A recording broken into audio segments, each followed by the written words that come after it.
Bayangkan sebuah skenario di mana dua kawasan paling berbahaya di dunia tiba-tiba terhubung dalam satu konflik besar. Timur Tengah yang sudah lama membara dan semenanjung Korea yang selalu berada di ambang perang. Kini sebuah sinyal baru muncul. Korea Utara mulai bergerak. Uji coba rudal kembali dilakukan, pernyataan keras dilontarkan, dan yang paling mengkhawatirkan, dukungan terbuka terhadap Iran dalam konflik melawan Amerika Serikat dan sekutunya. Pertanyaannya, apakah ini hanya retorika politik biasa atau awal dari perang global yang jauh lebih besar? Konflik antara Iran dengan Amerika Serikat dan Israel dalam beberapa minggu terakhir terus mengalami eskalasi signifikan. Menurut laporan Reuters dan Al Jazeera pada Maret 2026, serangan drone dan rudal balistik telah terjadi di berbagai titik strategis, termasuk fasilitas militer dan infrastruktur energi. Iran disebut meluncurkan ratusan drone tipe Shahed 136 dan rudal balistik jarak menengah seperti Fateh 110. Sementara sistem pertahanan Israel seperti Iron Dome dan Davis Suling bekerja tanpa henti untuk mencegat serangan. Namun di tengah panasnya konflik ini, perhatian dunia tiba-tiba bergeser ke Asia Timur. Korea Utara melalui kantor berita resminya KCNA pada awal Maret 2026 secara terbuka mengancam agresi militer Amerika Serikat dan sekutunya terhadap Iran. Tidak hanya itu, Pyongyang juga melakukan uji coba rudal balistik yang diyakini sebagai Hwasong 17. Rudal benua dengan jangkauan lebih dari 15.000 km. Sinyal ini bukan kebetulan. Untuk memahami seberapa bahayanya situasi ini, kita harus melihat satu hal penting. Berhubungan antara Korea Utara dan Iran bukanlah suatu yang baru. Sejak tahun 1990-an, berbagai laporan intelijen dari Amerika Serikat dan analisis pertahanan menunjukkan adanya kerjasama dalam pengembangan teknologi rudal. Iran mengembangkan sistem seperti Sabab 3 yang diduga memiliki basis teknologi dari rudal nodong milik Korea Utara. Artinya, ketika Korea Utara bergerak, itu bukan sekedar aksi terpisah. Ini bisa menjadi bagian dari jaringan kekuatan yang saling terhubung. Sementara itu, laporan CNN Internasional, uji coba terbaru Korea Utara dilakukan pada 12 Maret 2026 dengan peluncuran rudal yang mencapai ketinggian lebih dari 6.000 km sebelum jatuh di Laut Jepang.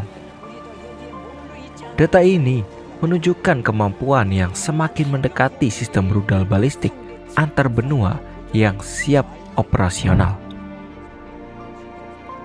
Di sisi lain, Presiden Korea Utara Kim Jong-un dalam pidatonya menegaskan bahwa negaranya akan berdiri bersama negara-negara yang melawan dominasi Barat. Kalimat ini menjadi sinyal politik yang sangat kuat. Sekarang bayangkan skenario terburuknya. Jika konflik Iran meluas dan Amerika Serikat meningkatkan keterlibatan militernya di Timur Tengah, maka perhatian dan sumber daya militer Amerika Serikat akan terpecah. Inilah celah yang bisa dimanfaatkan oleh Korea Utara. Dengan melakukan provokasi di semenanjung Korea, baik melalui uji coba nuklir, peluncuran rudal tambahan, atau bahkan insiden militer di perbatasan Korea Selatan, Pyongyang bisa memaksa Amerika Serikat untuk menghadapi dua front sekaligus. Dan sejarah menunjukkan perang dua front adalah salah satu skenario paling berbahaya bagi kekuatan manapun.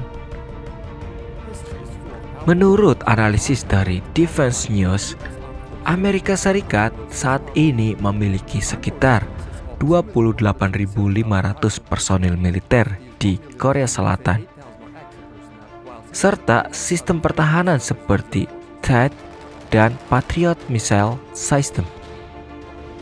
Namun, jika konflik besar terjadi secara simultan di Timur Tengah dan Asia Timur, kemampuan respon secara cepat bisa menjadi terbatas. Sementara itu, Jepang juga mulai meningkatkan kesiapsiagaan militernya. Pada pertengahan Maret 2026, pemerintah Jepang mengumumkan peningkatan status siaga setelah beberapa rudal Korea Utara jatuh di zona ekonomi eksklusif mereka.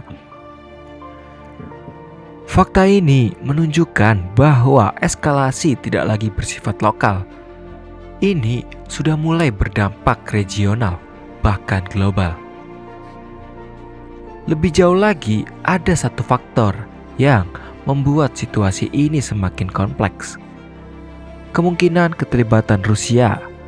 Dalam beberapa bulan terakhir, hubungan antara Rusia dan Korea Utara semakin erat, terutama dalam konteks kerja sama militer.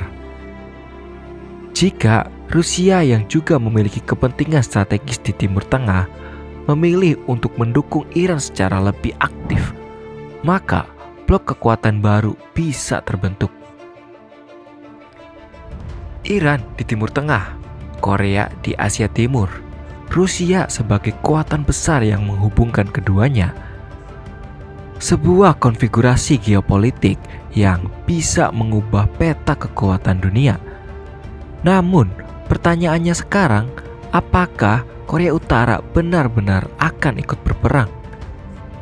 Sejauh ini, belum ada indikasi keterlibatan militer secara langsung. Namun, pola yang muncul sudah sangat jelas. Dukungan politik terbuka, uji coba militer sebagai sinyal kekuatan, peningkatan retorika anti barat. Ini adalah tahapan klasik dalam eskalasi konflik. Dan jika situasi terus memburuk, langkah berikutnya bisa menjadi jauh lebih berbahaya. Dunia saat ini berada di titik yang sangat rapuh. Satu konflik di Timur Tengah kini mulai menarik perhatian dan potensi keterlibatan dari Asia Timur. Korea Utara telah mengirimkan sinyal dan Iran terus bertahan. Dan kekuatan besar dunia mulai mengambil posisi. Pertanyaannya sekarang, apakah ini hanya permainan strategi politik global? Atau kita benar-benar sedang menyaksikan awal dari konflik yang sangat besar yang akan mengubah dunia? Tulis pendapat Anda di kolom komentar.